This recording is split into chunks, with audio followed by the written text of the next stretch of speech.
একবার দরুদ পড়লে 10টা নেকি, 10টা গুনাহ মাফ হবে, 10টা মর্যাদা বাড়াবে, ফেরেশতারা দোয়া করবে, স্বয়ং আল্লাহ রহমত নাজিল করবে, ফেরেশতারা আপনার দরুদ সালাম নবীজির কবরে নিয়ে যাবে, স্বয়ং রাসূলুল্লাহ সাল্লাল্লাহু আলাইহি ওয়াসাল্লাম আপনার জন্য দোয়া করবে।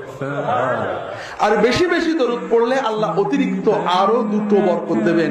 একটা হলো দুনিয়ার টেনশন আপনি আল্লাহ দূর করে দেবেন, আর একটা হলো আখিরাতে আল্লাহ রাসূলের শাফাত আপনার পাওনা হবে।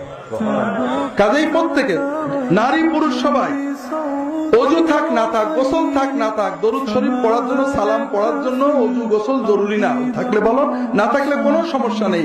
দাঁড়িয়ে বসে, রান্নাঘরে বসে, নাঙল ঠেলতে, রিকশা চালাতে, সকল অবস্থায় দরুদ পড়বেন, বারবার দরুদ পড়বেন, অগণিত না গুনে পড়বেন।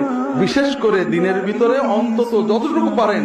আল্লাহ রাসূল সাল্লাল্লাহু আলাইহি ওয়াসাল্লাম এক হাদিসে বলছেন, মান সাল্লাল্লাহু আলাইহি ফিল গাদাতি আহসান ওয়া ফিল মাসাই আহসান হাল্লাত লাহু শাফাআতি। যদি কেউ নারী পুরুষ সকালে 10 বার, সন্ধ্যায় 10 বার দরুদ পড়ে আমার উপরে, আমার শাফাআত তার পাওনা হবে।